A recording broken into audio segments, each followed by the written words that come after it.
important is it to keep losing streaks short in this league? And coming in off a couple of losses on the weekend, was it a priority to make sure you took care of home court tonight? I'm not even gonna lie. I don't get into the streaks as much. I try to just focus on one day at a time, one game at a time, one workout at a time. I try to just keep it all in the moment as much as possible because the season can be so high and low. So for me, it's about staying even keeled, honestly. Every game's different. What are you learning about yourself and the group that you're playing with as the season goes on? What am I learning about myself? Just the ability to be able to lift up other guys, be positive, and try to just bring like life and energy into other guys. Ochai did a great job today. He didn't score a lot, but just the way that he played with energy, effort. All the guys off the bench, Grady, he was hitting big shots in the fourth quarter, and we're going to need everybody. So just trying to keep encouraging everybody because we're going to need everybody. And in your place in the team, are you getting more comfortable running the offense, getting your shots, playing with this group, and is that process coming along well enough for you? Yeah. Every night I just try to be aggressive, and with being aggressive, try to look for my teammates as well. Try to make the game easy for myself and for my teammates, make simple plays. Basketball is a simple game, so try to do that. While RJ has been out, obviously, I mean, the offense just hasn't quite been as dynamic. Not a huge surprise given how good he is. Great player. What have you learned about the difference between you guys functioning well on that end and not while he's been out? Like you said, the difference is we're missing somebody that averages 23, 25 points a game, can get to the free throw line, one of the top 5 players in transition, and also plays defense. He's been playing this year, really good defense. So we miss RJ a lot, and with RJ being out, other guys have to step up. Good opportunity for the other guys to, get going. Ochai's getting a little bit more minutes. He's playing great. Everybody has to step up. Everybody has to kind of take on that load as a unit, and we've been doing a good job of that. Is the ball moving as well as it needs to be without him? I'd probably say you could always nitpick, say it needs to move a little bit more. I think at the end of the day, that's who we are, but we also got to, be aggressive, get in the paint, touch the paint, and take what the defense gives us. In clutch time, you rejected a screen, defense stepped up, you threw a lob to CMB for a layup. By my count, excluding transition, you have more assists for layups this year than all of last year. Is assisting those really easy shots for teammates something you're trying to add more to the offense this year? I don't know if that's been my goal. I'd probably say my goal has been when I'm getting in the lane, trying to do a better job of with like more physicality, getting in front of my defender, putting him in jail. That makes it a lot more tougher for that guy that's at the rim to make decisions, because I think my float is pretty elite. I feel like throwing lobs is pretty elite. I'm pretty good at that, and then also just reading that corner man, trying to get those guys in the corner threes. So honestly, just taking what the defense gives me, making the game really simple, really easy, and then just going back and watch the film to be better. Do you feel more comfortable in the middle of the floor, being there for extended periods of time? The middle of the floor. Like when you're in the paint with bodies all around you, being more physical there? Yeah. I feel really good. Like I said, just trying to work on it and just try to be really efficient. I think that's the main goal. You and Jakob always had really good chemistry, but when he's setting those step-up screens for you to get inside the paint and make reads, how easy is it to play with a guy like that who's like so willing to set those screens? It's unbelievable, man. I got to give a shout out to Jakob. The screens he sets are just like, he's one of the best screen setters I play with, and he's such a unselfish player. Putting his body on the line defensively, he does so much stuff for us on the defensive end that probably don't show up in the stat sheet. So you got to give a lot of credit to Jakob. And then just like the screening, it's an act of unselfishness for your teammates. So we appreciate him a lot. I mean, how important is it to get a win like that after, dropping a couple on the weekend and get your momentum back? This was a big-time win for us. We really needed it. Like you said, dropped those 2 back-to-back. Really should have felt like we had that first one. But, way to get back in the win column and finish out the game. And you look at, how many different people contributed. I guess that's kind of the games you guys end up winning, right? For sure. As soon as Jamal checked in, game changed. Of course, they saw off the game hitting, I think, like 4 or 5 threes. But second quarter, defense change, but Jamal set the tone. Got like a steal or offensive foul right away on him. But we need everybody. Grady played great off the bench, scoring, getting downhill, getting to the dribble pull-up. Like I said, we need everybody. Everybody contributed. How did it feel to get that Defensive Player of the Month award? It was great. It all comes with winning. So I'm just happy we won it. Scotty, we've talked a lot about how with RJ out, guys on the bench getting more minutes, seeing their roles change. How has it affected you in your role to have RJ out? I don't know how it affected my role, but we miss him out there.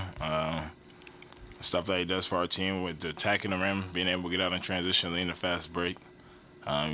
His catch and shoot shooting is tremendous. He brings so much to the game. Of course, we miss him out there.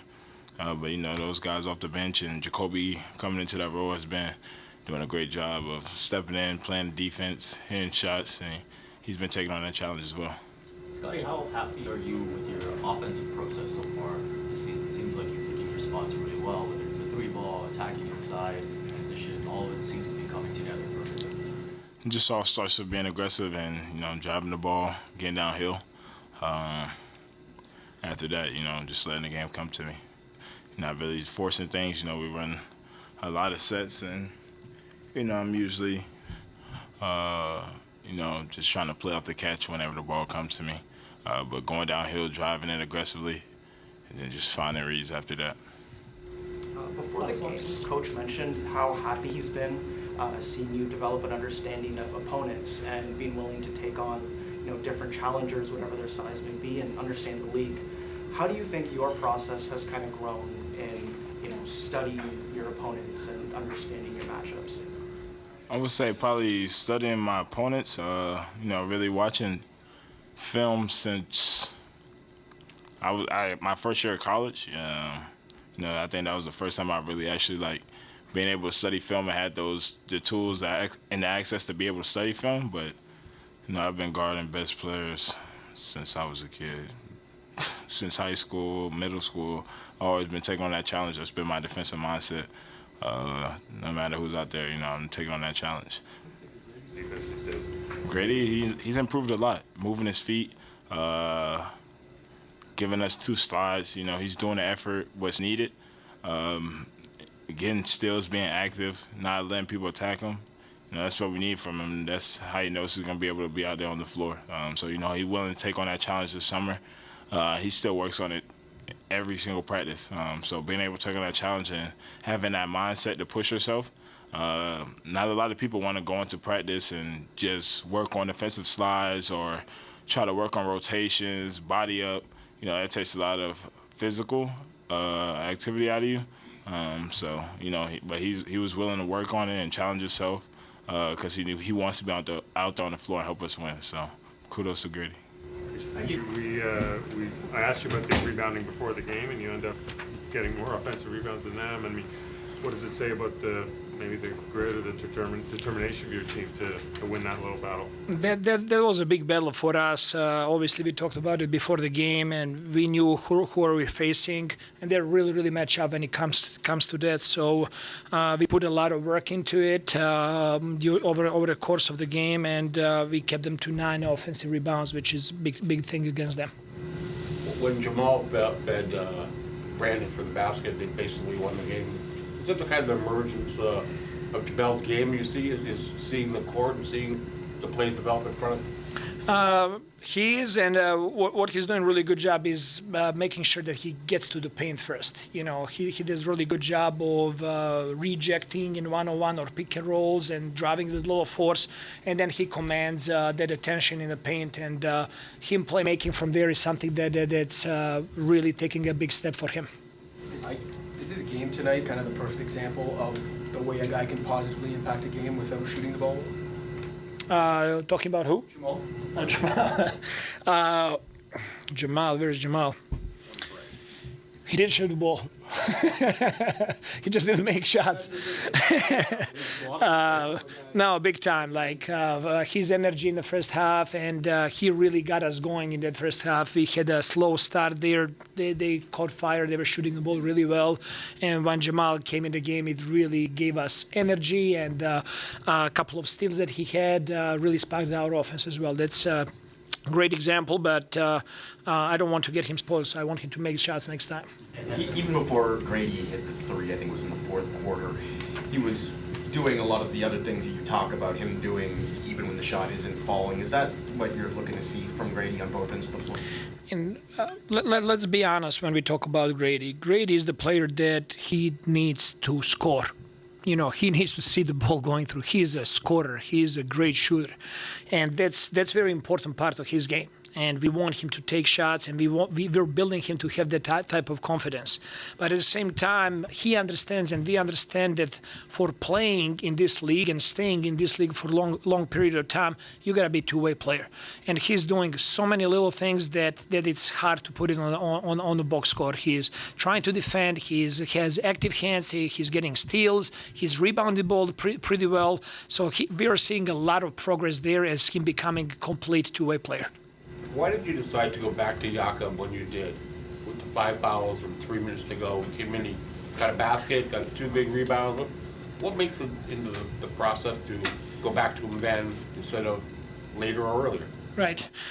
That's always the tough decision to make. If he goes in there and he makes a foul, you ask me like, why would you put him in the game there early, right? It's Yaki is a player that has a lot of experience. He knows how to close the game. He is, as I talked about him a lot of times, he's stabilizing force for us. Plus, at that point, they were switching every pick and rolls 1 through 5, so that the hope was for him, with a bigger body, to do a better job of setting screens, rolling, play in the pocket, be closer to the rim so he can finish there.